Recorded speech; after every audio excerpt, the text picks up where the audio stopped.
like to call this meeting of the Clay County Commission to order. Let's start with the invocation. Mark, I believe you are no stranger to this process.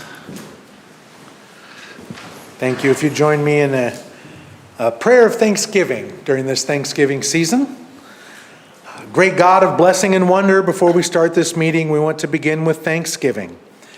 During this meeting, we will discuss many things, make many decisions, but let us never lose sight of your gratefulness. Thank you for your faithfulness and provision in our lives. Thank you for each person in this meeting and the unique talents and perspectives they bring. We thank you for the opportunity to gather together and work towards a common goal. Scripture says, in everything to give thanks. May our hearts be filled with gratitude as we start this meeting, and may it guide us throughout. Amen. Please join me in the pledge. I pledge allegiance to the flag of the United States of America and to the republic for which it stands, one nation, under God, indivisible, with liberty and justice for all. Thank you.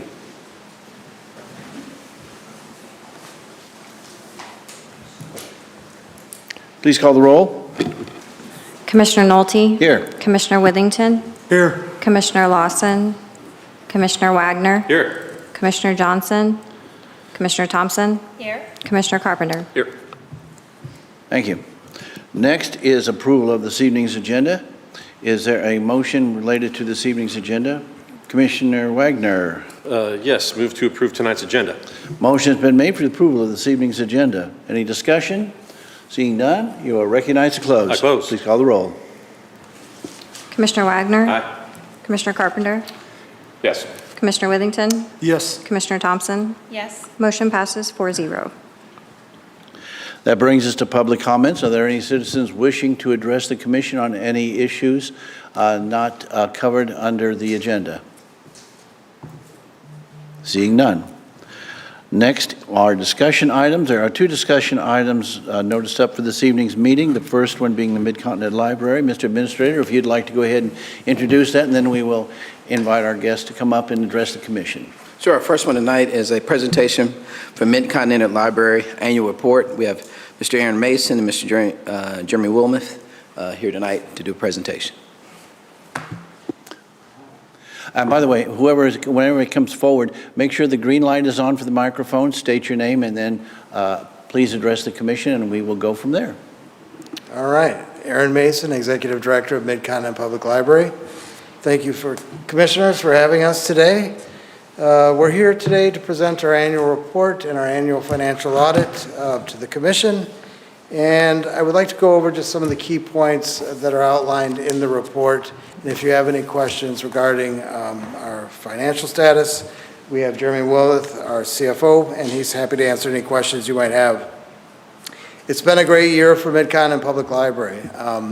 Circulation continues to grow. This year we've circulated 12.7 million items, which is up by roughly 500,000 from the previous year.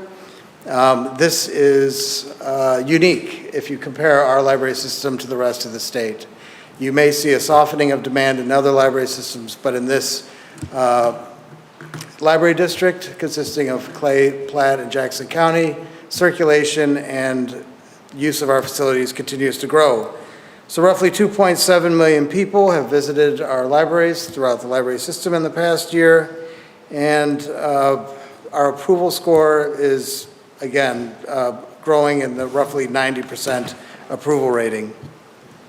I want to spend a little bit of time talking about our work with early childhood literacy, right?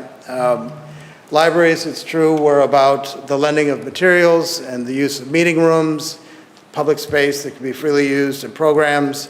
But there's another way of looking at the library system, and we are the largest free literacy support network in the three-county area. And what I mean by that is the bulk of what we do, right?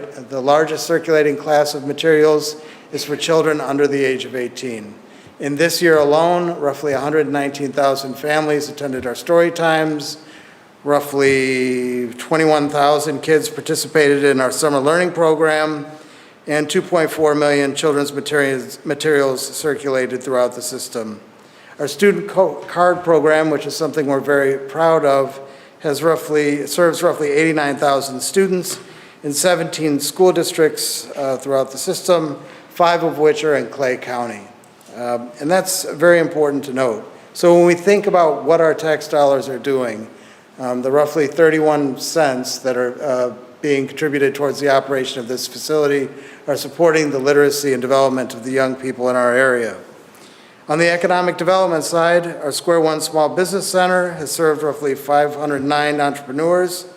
We've partnered with KC SourceLink, and we've added a community navigator position to that department. There, we're doing some really innovative programming, and I'm happy to report that our Woodneath Library Center, we had a business competition in which cash awards were given to new entrepreneurs. It was very well received, and we couldn't have done that without the support of the Kauffman Foundation. On the technology side, we've really invested heavily in AI and algorithmic literacy. And what I mean by that is these technologies are affecting the way students learn, the way we interact with each other, and the way we perceive the world around us. So we have a Facing the Future series, which last night was the culminating event at the Woodneath Library Center, in which we talk about the importance of media literacy and discerning the difference between a signal, which is what is meaningful, and noise, which is all the digital clutter that surrounds us in our daily lives. I'll just close out with just some remarks about our programming. So we do high-profile author visits all the time. We've had Mitch Albom, in this past year, Mitch Albom, author of Tuesday with Morrie. We had John Patterson, and we had Percival Everett, who's a Pulitzer Prize-winning author who wrote the book James. And I bring Percival up for one reason. This was the first year that the library partnered with Kansas City Public Library on something called the Heartland Book Festival. And the kickoff for that festival was in Clay County at the Woodneath Library Center. The room was full. There had to be roughly 400 people there. And I asked for a show of hands, who is here for the very first time? And nearly 80% of that room raised their hand. One, it means I picked a good author, which I'll take some credit for. But two, they find Clay County to be welcoming, and we're more than eager to come up here for a library event. So that's good news, and I'm happy to report that people are traveling north to attend library programs at Mid-Continent Public Library. So we'll close out a little bit talking about our revenues. Roughly, they're around $76.4 million. Total expenditures are in the neighborhood of $68.3. We've maintained a healthy fund balance while completing our capital improvement plan.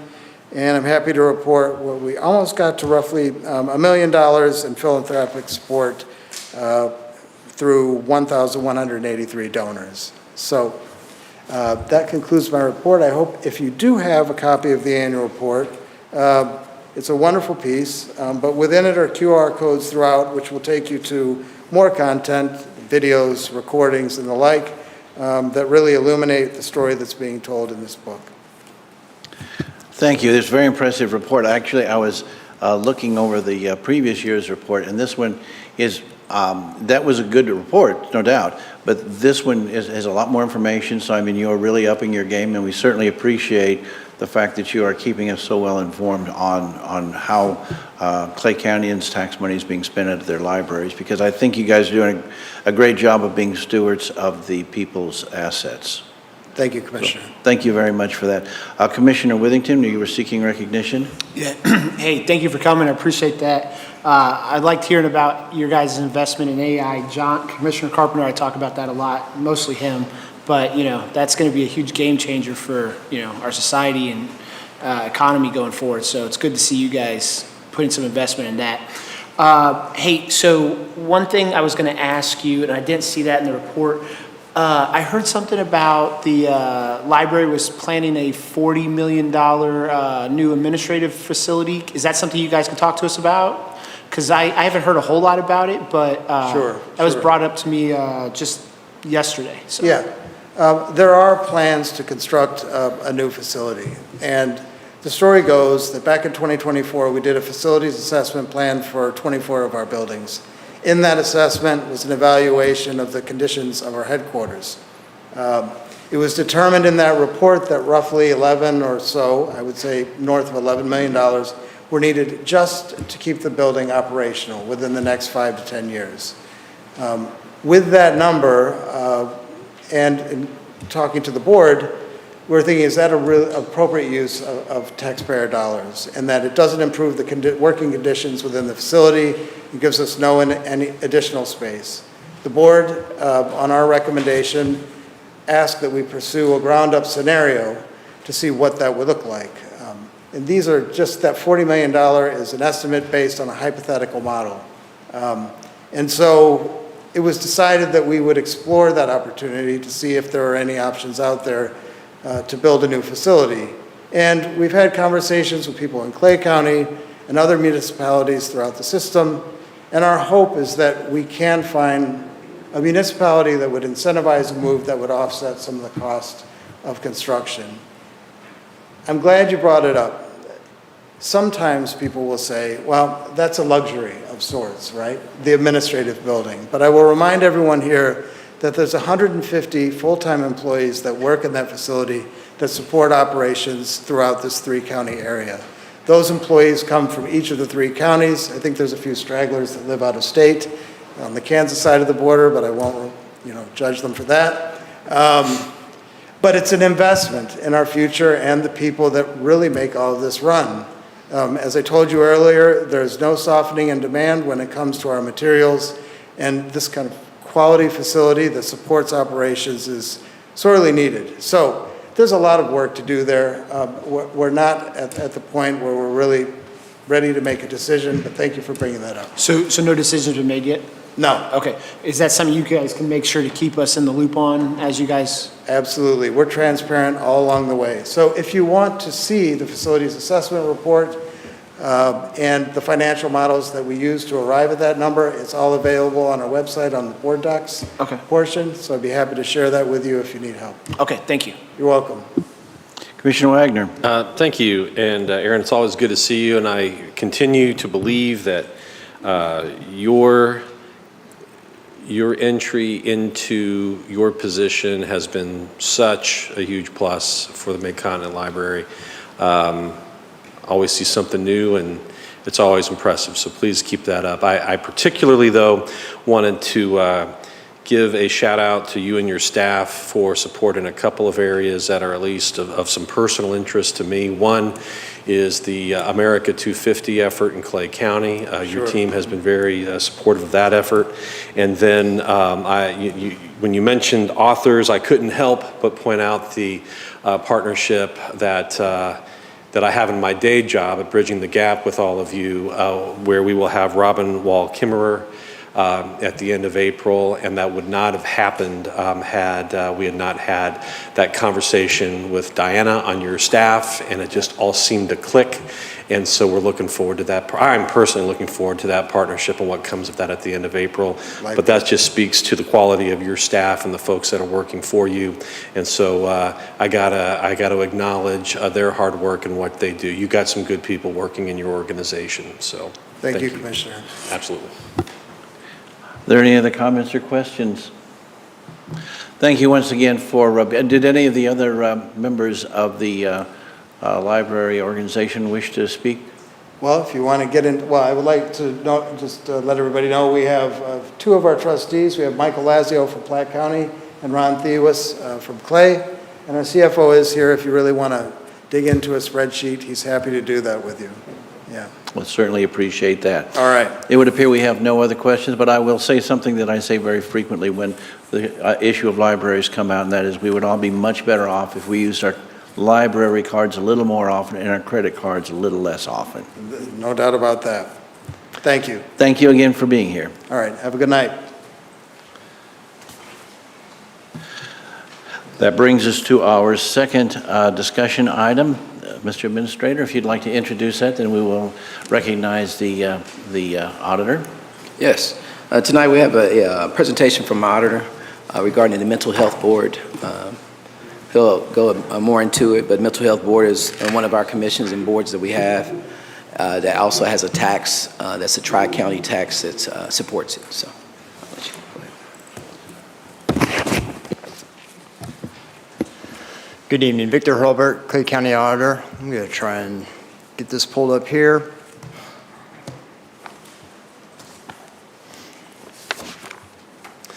All right, so here we have the Mental Health Board audit. I will try to be as brief as I can, but this was a fairly complex, challenging, but also rewarding audit. So I'm happy to give this presentation and then open up for questions at the end. Certainly, at any point, if you have questions at a specific section, please let me know. I'm happy to answer those as we go. I do want to thank the Mental Health Board. We have a member here as well who's on the Mental Health Board, Mr. Thews, as well as the staff. They were very cooperative in getting me document requests, information I needed in order to complete the audit. So I just want to mention that straight away. So similar to the report that has already been sent to you and is available online, I have the table of contents that I've basically put into a PowerPoint version. So we're going to talk about the objective scope, the audit itself. You see here in the Platte County concerns, those are straight from the press release that Platte County issued of their concerns and reason for leaving the Clay Platte Ray Mental Health Board, being local control, lack of transparency, no program evaluation, and absence of financial audits. Then we're going to talk about compliance, county communication, and internal procedures, practices, and the rating.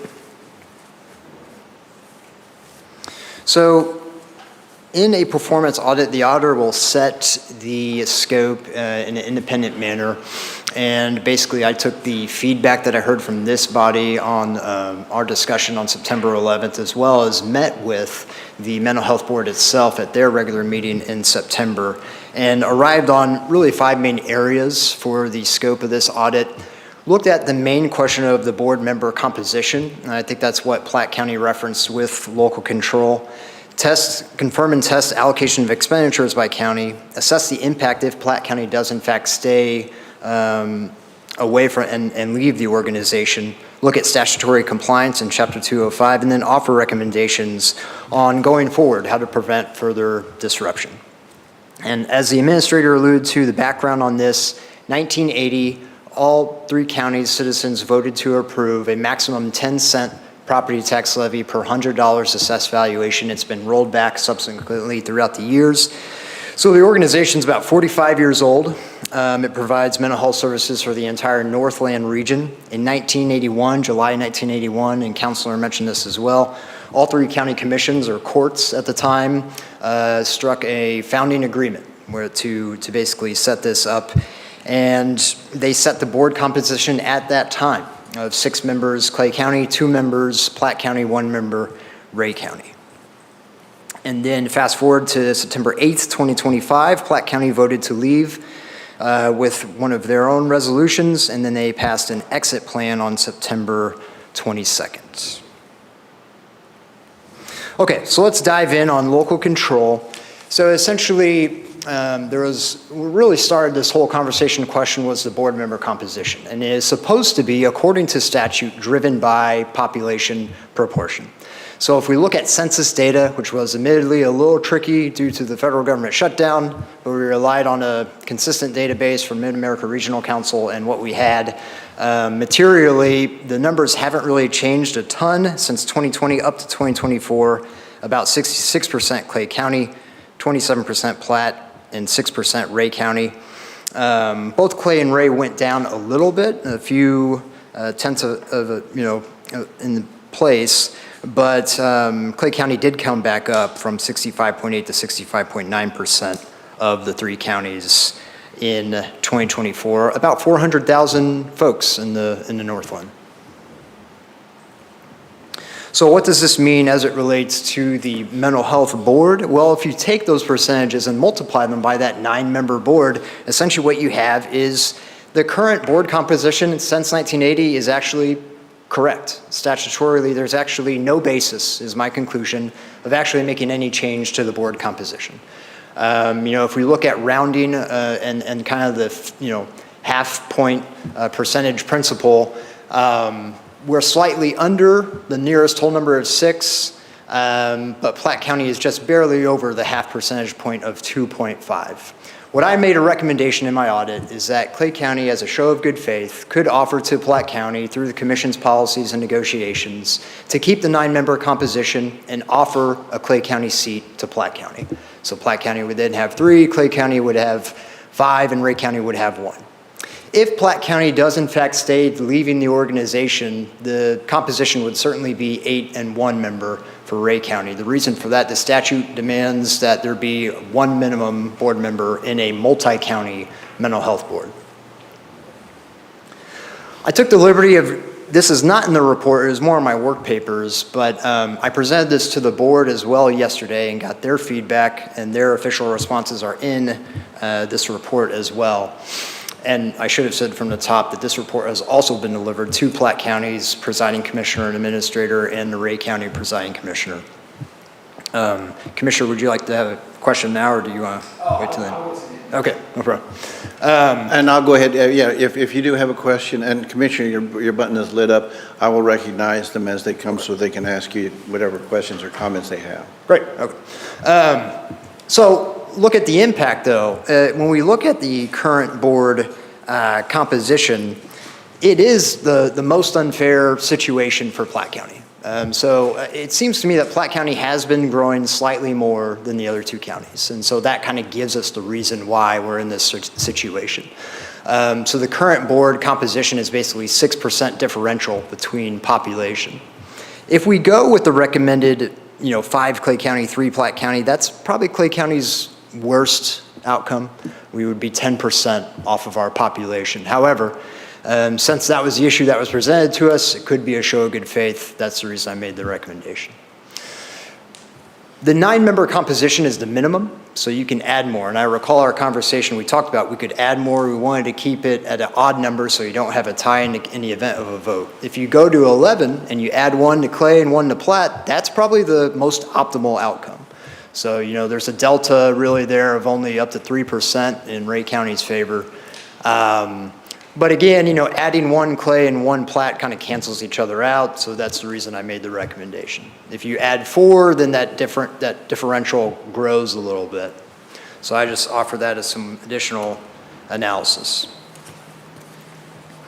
So with that, so that was the finding on local control. The board agreed to that, said that's a county decision. The Tri-County original agreement from 1981 was all county commissions coming together, agreeing on the composition. So any change would have to be a decision of all 3 counties. The second part, this is the main part of the audit that I focused my time and energy, was really the finances. The main 3 concerns from that Platte County Express dealt with transparency, program evaluation, absence of financial audits. So with that, essentially what Clay County looked at from their analysis, they looked at property tax revenues. I confirmed these amounts, at least with Clay County, with our collector. They are correct and materially accurate, except for some minor discrepancies. But you can see generally Platte County is providing roughly 35% of the revenues. Clay County is about 61, 62%. That tells us that Platte County is disproportionately more than its population providing revenues to the organization. That's essentially the takeaway.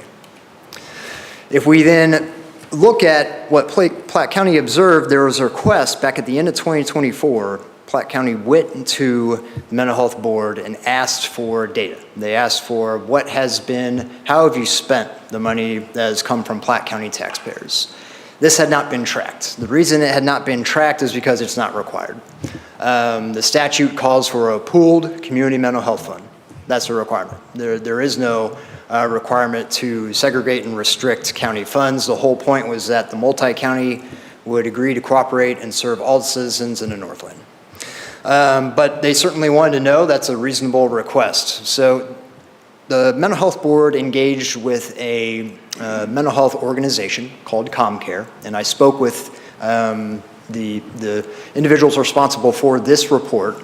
And what they did is they looked at billings from each organization that's funded with the mental health levy. And they came to conclusions that about $7.3 million was spent, and 26% went to Platte County, and certainly that's much less than the revenues.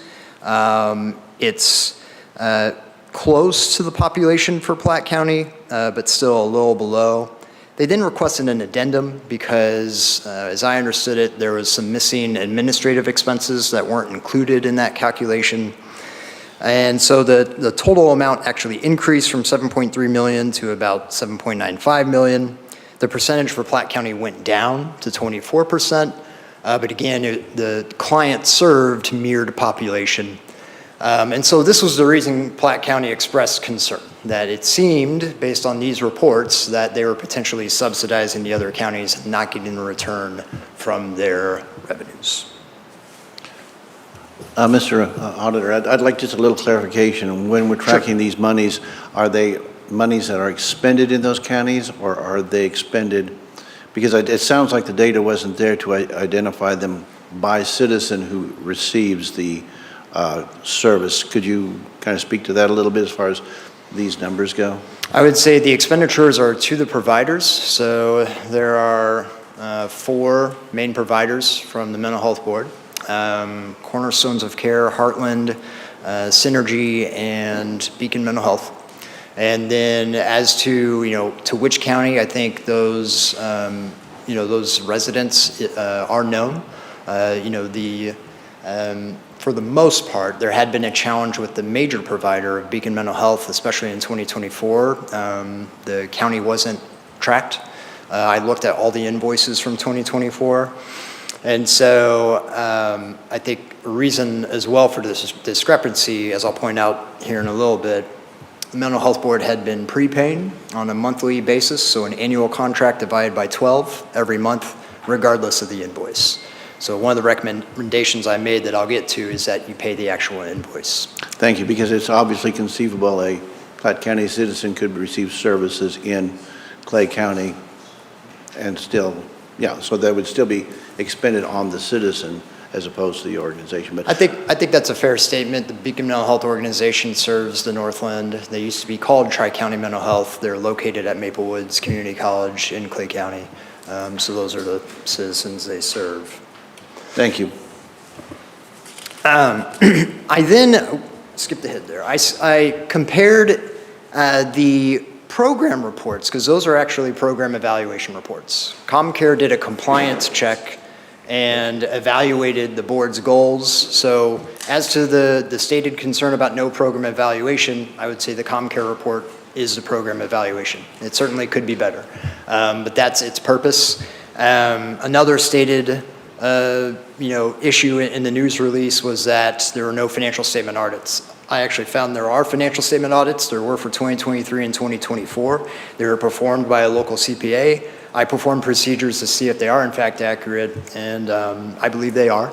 And so I compared the total expenditures to the program report, and you can see there's quite a bit of a difference. Whether you compare this on a cash basis, as in when the transactions occur, or accrual versus when the transactions were incurred, the differences were about 6 to 13% off, or $482,000 to $1.1 million. So as an auditor, my takeaway from that is we can't make conclusions, especially financial conclusions, about the distribution by county based on this information. It would be incorrect to do so. And so that was my essential takeaway from that. So I did want to look into 2025 though, because now the Mental Health Board is tracking expenditures by county with every invoice and in their financial statements. And when you do that through September, you can see that it's actually close to the revenue percentage, 33%, Platte County, 32% spent. You can see on the top chart. In the middle chart though, we still have the issue with Beacon Mental Health through August. Their expenditures are $2.5 million. But that amount is less than what has been paid to Beacon Mental Health through September. So I added the through August billings to the through September identified expenditures, which is roughly $6 million. That is $740,000 or 11% off, again, what's been spent versus the total county billings that can be classified. And so again, even year-to-date, I don't think we can make a conclusion about how much revenues from which county served which county in particular, is essentially my takeaway. I think by the end of the year, we should have a good handle on what that has been. It's interesting as well, I wanted to point out the treatment courts. So about less than 10% of the Tri-County Mental Health Board supports specialty treatment courts in all 3 counties. So this is your domestic violence court, your drug or treatment court, your veterans court, mental health court, family courts. So these payments go to Beacon Mental Health and support the counties. When we go back 4 years, it's actually been the case that Platte County has received the most assistance from these dollars in every single year. And so again, based on this evidence, I think we cannot make a conclusion that any particular county is really receiving, subsidization or more assistance than what they've paid in based on the data available so far. But, truly, I think this misses the entire point. It's interesting. It's an interesting question about how much money in 2024 went to which county, same with 25. The organization's been around for 45 years.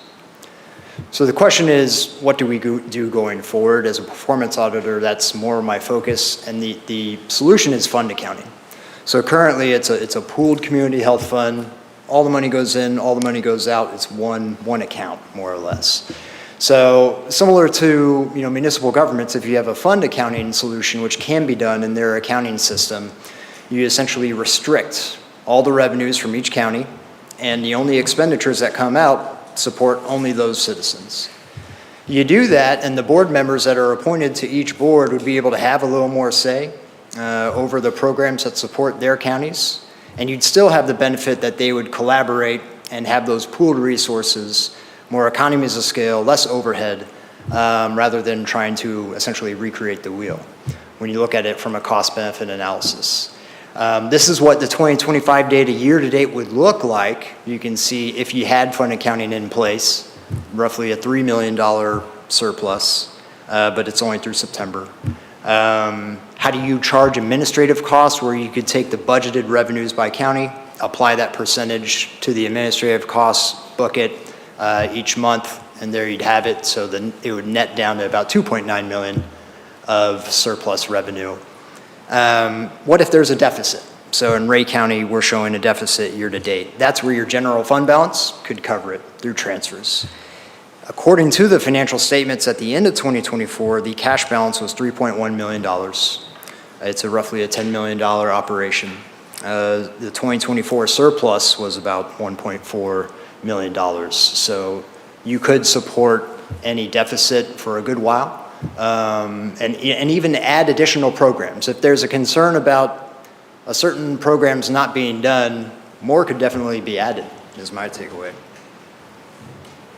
And I would also say, certainly we need to make sure, again, to not prepay providers. We need to pay at cost. Okay, so that was a lot. That was the main area of the audit. I can't emphasize the importance of that section enough, though. It basically eliminates the concern. So the concern was subsidizing other counties. Fund accounting eliminates it. So I'll just say that. The next two sections, compliance and communication, I would like to talk about. We do have good recommendations for the Mental Health Board. They aren't doing everything correctly. So to be truly unbiased, objective, what I found is that there are a lot of requirements for the Mental Health Board to report to this body, like we just saw with the Library Board, and they just simply have not done so. Mr. Auditor, I just want to pause for a minute and make sure that nobody has any questions at this point they'd like to ask before you start a new topic. Commissioner Withington, are you prepared to ask questions at this moment? I can wait till you're done. You're good. Okay, all right. Okay, so everybody is good for continuing. Please go right ahead, because you're giving us a lot of material and a lot of good material, but I want to make sure everybody feels comfortable absorbing it. So please proceed. So the next section is compliance and communication. So we're supposed to annually get a budget estimate of the proportionate share of how much it's going to go to each county. Just an estimate, and that just hasn't been done. I've been here for a good while, and I have no records that are responsive to that request, and the Mental Health Board confirmed that as well. We're supposed to, according to the founding agreement, get quarterly update reports. We couldn't find a single one since 1981. In their bylaws, they're supposed to even give monthly status reports. Again, have not seen those. The budgets, the state audit of Clay County pointed out that in statute chapter 67, the budgets are supposed to have certain elements. They're supposed to have a message, a summary, 3 years of revenues and expenditures. So your past year, your current year estimate, and your future year budget year. And the budgets we currently get are just expenditures. So that's not really showing that they're balanced. We're not showing the revenues. That's a big part of the picture that's been missing. And so to the credit of the Mental Health Board, I do want to say they've committed to providing those full budgets. With the fund accounting and these reports, they requested getting this up to speed by 2027, just because there are a lot of financial accounting system changes. But they've committed to doing that. I made the recommendation just that monthly is probably a bit much. Maybe look at your bylaws. That's probably not reasonable. I don't know that this commission, this body needs monthly updates, but at a minimum annually. Statute requires that. And finally, I do want to talk about internal policies, procedures. So it's a small organization. There's one staff member. In a lot of sense, they're passing through monies to larger nonprofit organizations, okay? And so because of that, you have an inherent weakness and risk of waste, fraud, and abuse. There's this lack of segregation of duties, lack of good checks and balances, because there's not many personnel, one person, right? So I made some recommendations because there is a conflict of interest.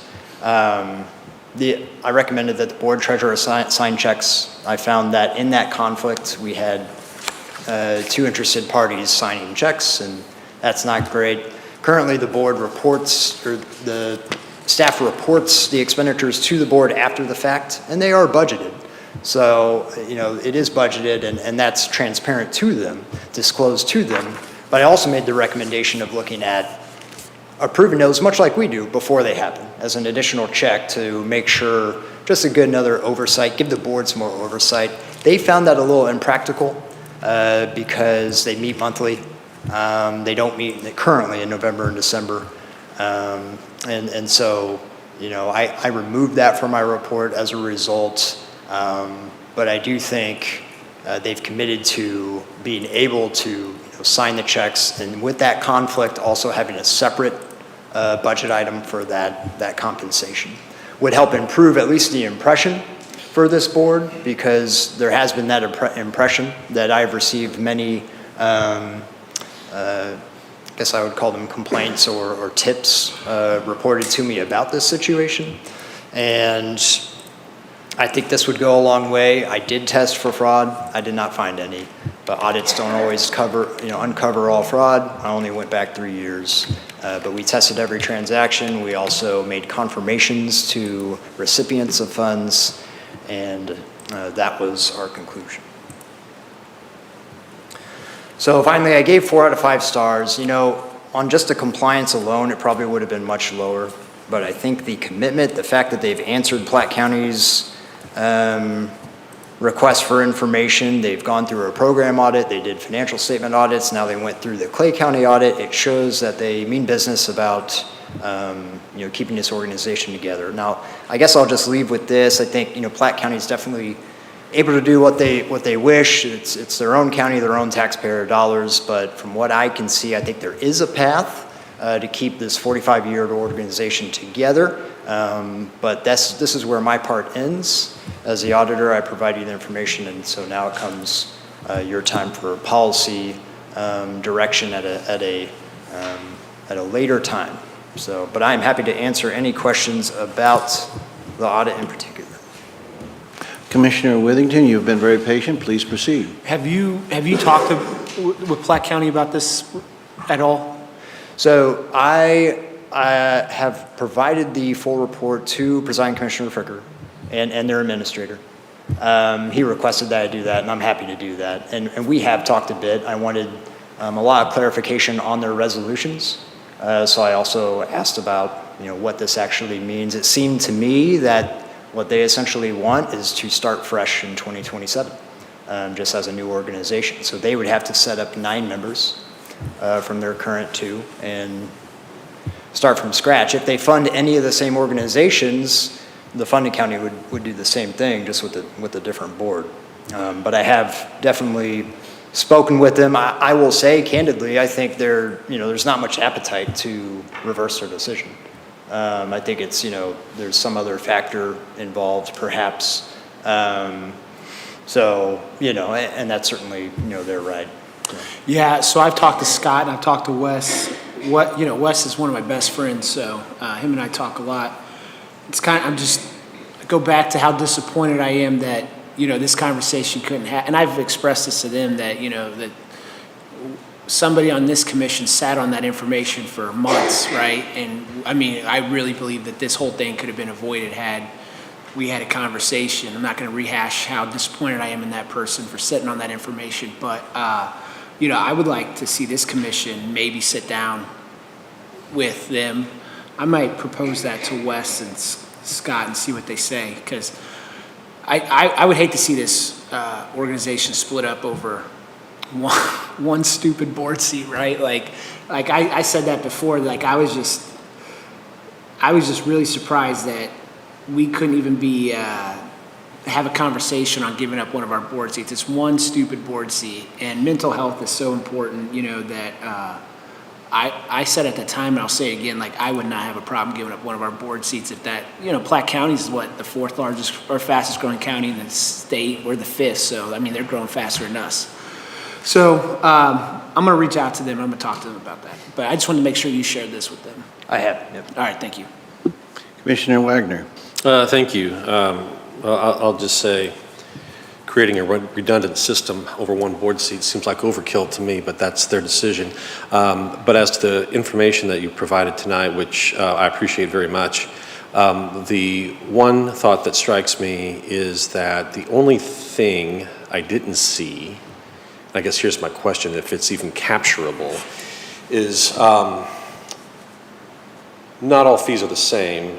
Everyone who walks into Beacon Synergy or whomever will have their own particular issues, that will have their own particular cost drivers.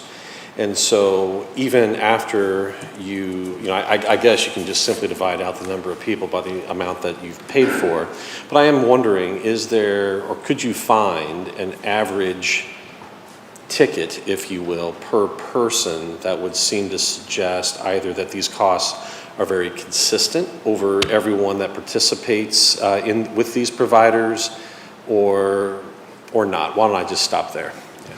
Yeah, that's an interesting question. I'll say I did not look at that. I think you make a good point about you could take the total services provided by county, divide it by the residents served. You could have a rough average there. Yeah. The statute does discuss about having, charging to residents. You can charge to non-residents if they're served. That seemed to be the case of the 3 counties. But it's essentially, these are unpaid for services, in essence, right? So they have Medicaid referrals, as I understand it, for, services above and beyond that. And the rates are charged by the providers, and that's the bills that we get through the mental health board. But no, I did not look at average cost per county. It's an interesting question. Yeah, and in the end, it may not matter in the grand scheme of things, but it just strikes me as we talk through these issues and they make their decisions that issues don't recognize boundaries, and just because someone may not, if the idea is we want to keep all of our money for just our one jurisdiction, that doesn't seem to work out well in the reality of things, at least in my experience. But I think part of that is driven by how do people use the service if it's available to them. But we can cross that bridge. I was just curious if there was anything that suggested an answer to that question. But appreciate it. Great work. Thank you. Commissioner Carpenter. Thank you.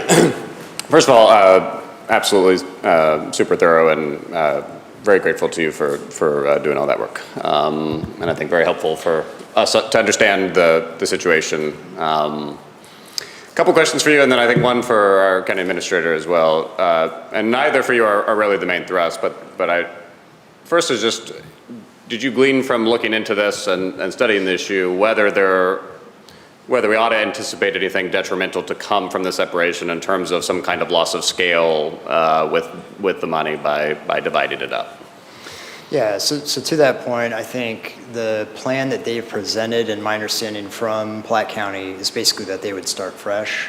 So as far as any, that was the main question about what assets are available. It's essentially only cash, not really any capital or anything like that. As far as debts or obligations, there really are none. There are annual contracts with the providers that are subject to appropriations. So there's a lease that is annually renewable as well. So there's no real obligation that the board would essentially keep as a result of Platte County leaving, if that makes sense. As far as, economies of scale, I think just because of the indetermination of the data as to, is a certain county subsidizing another, I think we're kind of inconclusive there. I mean, if it is in fact the case that Platte County is subsidizing all the others in 1 year, that could be detrimental to us. But I have good reason to believe, especially with the treatment courts, that it's actually the opposite,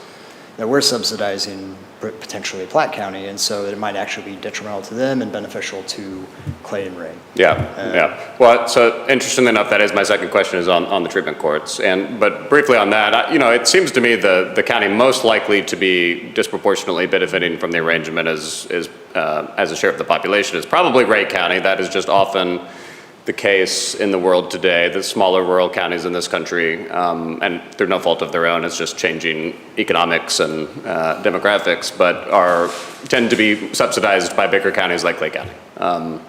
And I think your numbers, to your point, inconclusive, but to the extent that they showed anything, they probably showed Ray County being the biggest differential between revenue contributed and the billed amounts. But to your point, we can't really know that for sure. So, but I did want to ask about the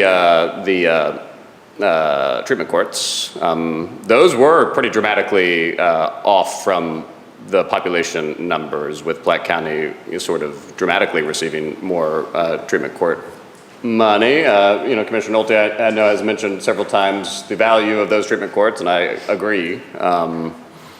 So I guess I'm just surprised that is the case, and curious if you have any insights into why that's the case. The only thing I could, I'll try to stick as most to the information I reviewed. So it varies by court, DWI court, drug court, and it's paid through Beacon. So my understanding, without digging more into that process, is that that's going to be essentially referrals from the courts to Beacon.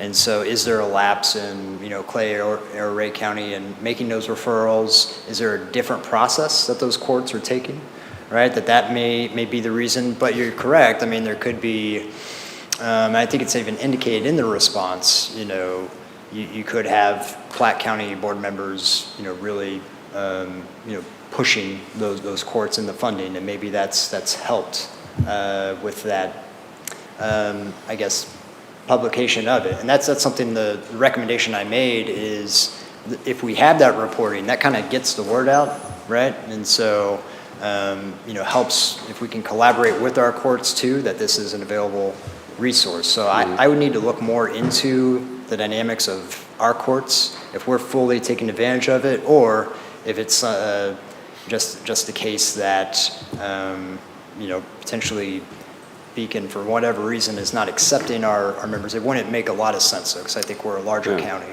Yeah, interesting. No, appreciate it. And then just a question for county administrator. So I know, at least I recall, the last time we talked about this, we made some kind of plan or discussion around reaching out to Platte County, maybe having you reach out to Westmender. Just wondering if anything's happened along that space. No, this is part of what we were planning on doing. I thought the first portion would do the audit, so I'll talk to Commissioner Nolte and to Victor about moving forward with the audit, which would give us a starting point to move forward. I mean, ultimately, The decision was made a little while ago from reading and talking to Platte County. They had started this last year. So by the time we got on board, it was pretty much pretty far down the road. So what we're trying to do is figure out where we are to figure out what steps we need to take. Because the other portion of that was a request from Platte County to move up the resignation. Well, when they did their resignation from the Tri-County, it's for 2 years. The next part is they asked for that to be moved up by us and do some type of motion that would move that up to 1 year. So there's several things in play here that we needed to kind of get a better idea of before we move forward with anything. Yeah, very good. So, and conceivably, though, there is time to change course and keep the organization as it's been. That can Potentially. happen. I mean, that's still would be up at the Platte County, but we wanted to get a better idea where we were, not only financially, because that was one of the things that came down. There was a analysis done by Platte County that stated what was paid for by each entity. We did that, had an auditor look into it, and now we have numbers to see that from that standpoint. Also allowed us to be able to talk and start with a good starting point. So now we can go back and talk to not only our people that we have serving on that board, but also talk a little bit closer with Platte County. We want to see what steps they're taking. Yeah, and then we also had to include Ray County, which I believe Commissioner Nolte has been in contact with both. Okay, very good. Well, just some thoughts on the thing. First of all, sounds like after the conclusion of 2025, maybe we'll have even sort of stronger numbers in terms of the way the money's been spent. For 1 year, yeah. Yeah, okay. So maybe that'll be helpful to fully understand the situation. It also, so my preference is, I think, what I'm hearing from others, which is it'd be great to keep everything together, and I think if that can be achieved, I'm all for it. It also feels likely, though, if for some reason that doesn't work out, if Platte County does split off, that maybe there's not going to be too much interruption of services or change in the dynamic. Each county will still collect its respective revenues, and they'll still be expended just in a separate process. I would assume the same providers will be recipients of those revenues, and the same clients will receive services. And so intuitively, it doesn't seem like, we discussed briefly the economies of scale. It doesn't seem like there would be much disruption caused by that. But if we can stay together, I think it's always better to stay together if for sort of unity, public purposes, if nothing else. So, thanks. Appreciate your work on it. By the way, just for clarification's sake, the timeline, and Mr. Counselor, correct me if I'm wrong on this, but the clock starts when a county, in this case Platte, would make this resolution, would make this declaration. Essentially, they have a 2-year window where they could then leave unilaterally. Short of that 2 years, it would require the vote of both the other 2 remaining counties, that would be Clay and Ray in this case. So we have the ability to keep the clock going for a bit and to try to work through these things. Secondarily, one of the criticisms, which I think was probably outlined, I think, very well by the auditor, is that there were some questions about whether or not the numbers that we were being given prior to the auditor's report, how accurate they were. I don't think we can really tell where we're going to go until we see where we are. And I have enormous faith in the auditor's ability to glean through these numbers, and certainly what he has presented to us is a very comprehensive view. The other part of, and finally, in the resolution passed by the Platte County Commission, part of the statute, and again, please correct me if I'm wrong, but my understanding is the statute also requires that there be a separation or an exit plan. That obviously there's a little bit of in the eye of the beholder that comes into play. I would contend that maybe it is lacking a little bit in detail. It's more just this is what we're going to do as opposed to how we are going to actually effect the change. Assuming that this change goes forward, I think what we need to focus on are a couple of things. One is that these services that are being rendered to our citizens continues in the way that the voters meant it to be when they voted this in. I think we also need to make sure that that revenue is, to the best of our ability, stable and predictable so that they can then spend it in that way. One of the other issues that we have to work out is, what does this look like once we have a separation? So if there is I kind of alluded to that a little bit, if you have a citizen of Platte County who is getting services at a location within Clay County, at the point that separation is in fact finalized, that person does not get to come over with the same structure that they can right now. So I think we have to, we also have to allow the board and the constituent providers of services to come up with exactly how it is they are going to track, because if that person is coming to Clay County for services, and I think that is certainly a reasonable thing to do, we have to be able to give them a timeline in which to make alternate arrangements for them to receive the same services, whether in Platte County or whether there's some other arrangement reached which is different from what they have as a member of the healthcare district, mental health care district.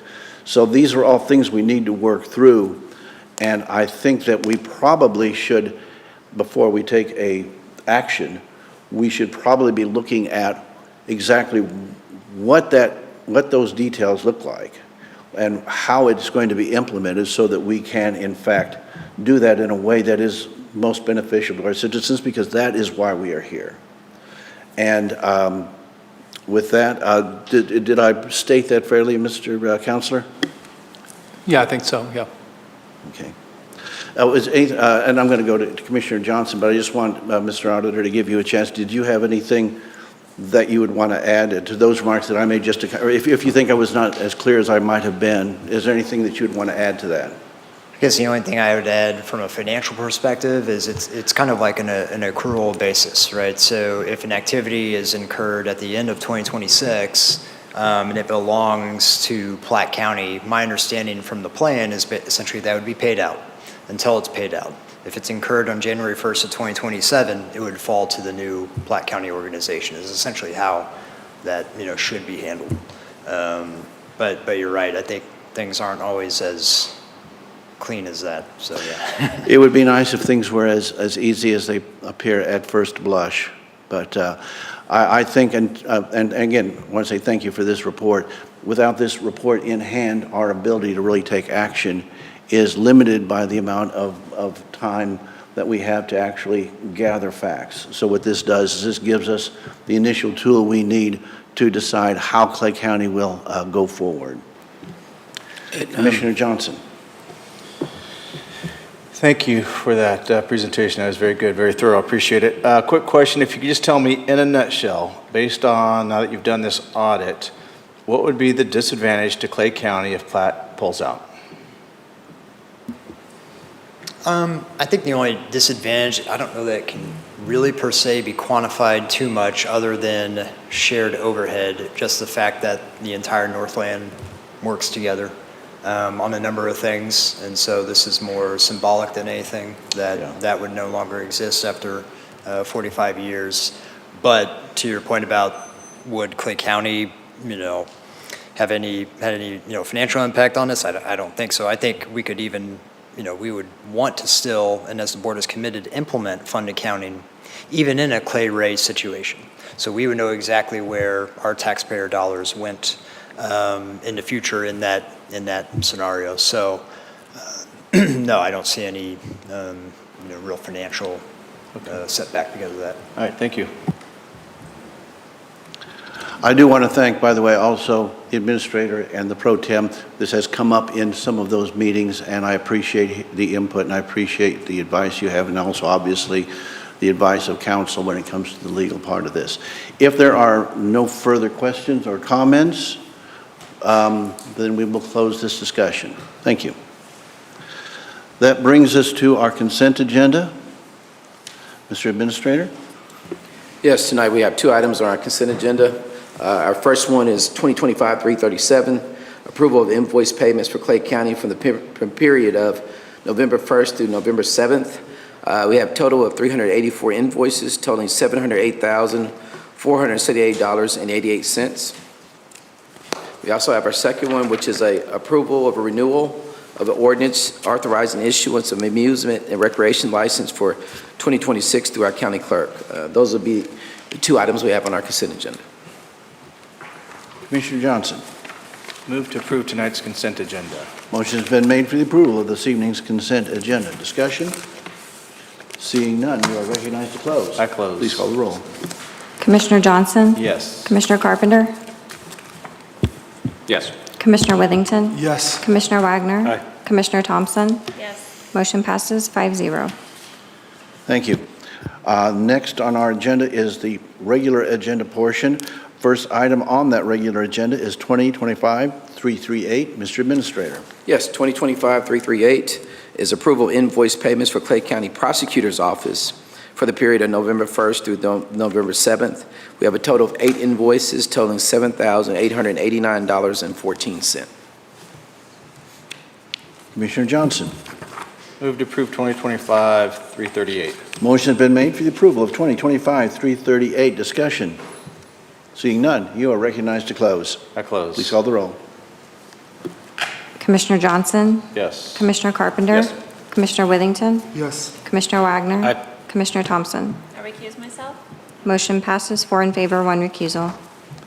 Next on our regular agenda is 2025-340. Mr. Administrator. Yes, 2025-340 is approval of subdivision Morelli Acres, case number November 25-132. Final plat will be presented by our Planning and Zoning Coordinator, Director, sorry about that. Please proceed. For Mr. Jones. Kip Jones, Planning Director. So we have one request in front of you tonight. It is a final plat request. I have the property pulled up on the screen. It is outlined in yellow. It currently exists as 13 acres. It is currently zoned commercial or C3. It exists as one parcel and has access off of 92 Highway to the south. This proposal is to divide that 13 acres into 2 commercial lots. So it would stay zoned commercial. It would break it into a approximately 5-acre lot and approximately 8-acre lot, which would share and access off of 92 Highway. So really all this final plat does is separate that into 2 lots, doesn't change zoning. If there is a commercial use to be proposed on either of these lots, that would have to go through our development process, which would include stormwater, traffic studies, things like that. This basically just allows the property owner to sell the lot separate if he chooses to. So as you know, we've adopted the new comprehensive plan in February. This parcel sits within the managed growth area. That is an area around city limits within a mile. That area does not give us any specific land use or lot size requirement. Its purpose is to promote urban development that is compatible with the adjacent city. In this case, it's Smithville, and I'll show you that here in a minute. And the uses within this area can be residential or commercial, and a large portion of the 92 Highway corridor in the comprehensive plan was indicated as future commercial uses. So here is the surrounding area. I'm going to see if I can maybe draw. So that is our subject property there. This over here is Platte County to the west. Anything you see that just has aerial image but no color is inside city limits of Smithville. Anything with the zoning color is unincorporated Clay. So it's a unique area that is mostly Smithville. That's the reason we want to reach out to the city and make sure we're not doing something that's going to inhibit the city from growing in the future. In this case, we did reach out to Smithville, and they had no objection to this case. We have not received any objection from citizens. We met our public notice requirements, sent 34 letters, and have received no objections from outside agencies. The applicant had something come up, so they are not present. However, the property owner is present tonight. If you have questions that I can't answer, and I would be happy to answer any questions that you have. As usual, I am dazzled by your graphic expertise. Thank you. I almost forgot to recognize Commissioner Wagner. I was so impressed. Well, thank you, and I was equally dazzled, and I will let our colleague, Commissioner Lawson, know what she missed. Please do. But if you could go back to the map, Kip, with the property, one of your earlier slides. Just a quick question, really. This one or A the little one with bit the further, lots? A little bit further. With the lot itself. There you go. I note that immediately to the north of the lot, there's an extension of a road or a driveway. I am assuming that Lot 1, should we vote for this change, continues what I would assume to be an easement that goes into the property to the north? Correct. There is a large agricultural lot which is owned by the same property owner, and there we will require an access easement to be recorded between those 3 lots. Okay, very good. Thank you. Thank you. Commissioner Johnson. By chance, do you know why they're subdividing this? I don't know, other than just to give them more flexibility if they choose to sell one of the lots. I don't have any proposed uses or anything that has been presented to P&Z staff at this point. Okay, I'd move to approve 2025-340. Motion's been made for the approval of 2025-340. Discussion, further discussion, seeing none, you are recognized to close. I close. Please call And the roll. that is with box mark approved. Oh, thank you very Correct. much for that addition. Yes, sorry. with the box mark approved. With the box marked approved, yes. Thank you, sir. Commissioner Johnson? Yes. Commissioner Carpenter? Yes. Commissioner Withington? Yes. Commissioner Wagner? Aye. Commissioner Thompson? Yes. Motion passes 5-0. Thank you. That brings us to the final issue on our regular agenda. That would be 2025-339. Mr. Administrator? Yes. 2025-339, approval of summary of proposed changes to the Clay County, Missouri Food Code to adopt January 1st, 2026 for the Clay County Public Health Center. And we have Clay County Health Department here if we have any questions regarding that. Are there, please proceed. Yeah, make sure the green light is on. All right. And then go ahead and identify yourself and then proceed. Darryl Meinke, Director of Public Health for Clay County. Yeah, so as was mentioned, this is an update to our existing food code. Our Board of Trustees adopted that 3 weeks ago. And so with that, we're just following normal procedure to present that and have that approved so it can be codified into law for consistency. Are there any questions from the commission? Commissioner Wagner, excuse me. I answered to both. Just for the folks at home who may be watching, what are the major changes within the food code? Lots of definition updates. There's no real substantial component that's been brought forward. So what happens is between food codes and past years, they usually have about 5-year period, the FDA does, in between food codes. Right. And so during that time, industry comes along and they have things that they want to do. Regulators like counties and cities that have health codes come and they talk about things that they would like to do and they see in their environment. So what they do, they bring those together for the Conference for Food Protection every year. We have 2 representatives from Clay County Public Health Center that are on that Conference for Food Protection. And so they sit down, they talk about these issues, they look at the scientific basis of, hey, if this needs to change, why? And so two of the probably most substantial changes are, one is hand washing, hot water temperature at hand washing stations.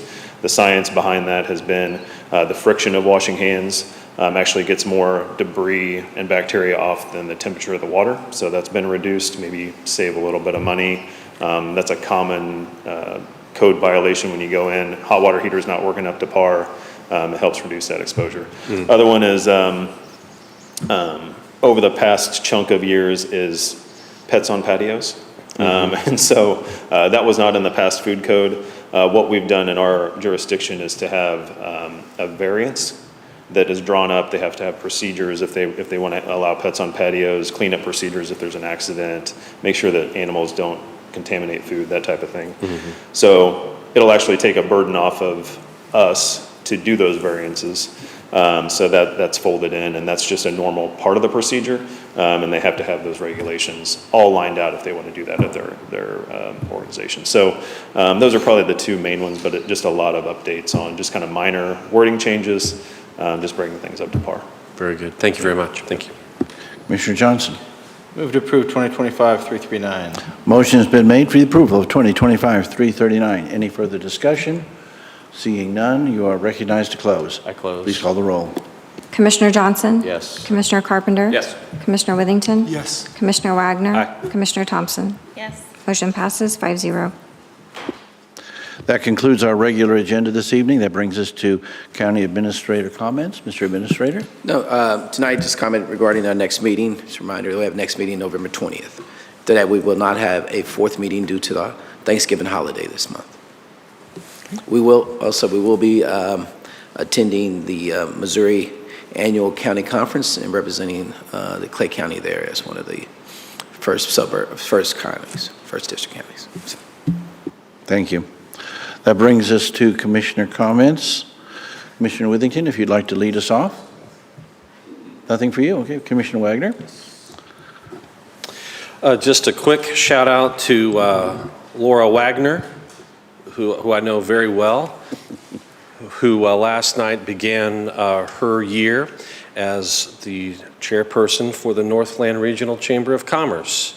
I'm sure there will be many evenings where I will not see her as a result, but I am very proud of her, and I know she will lead that organization well over the next year.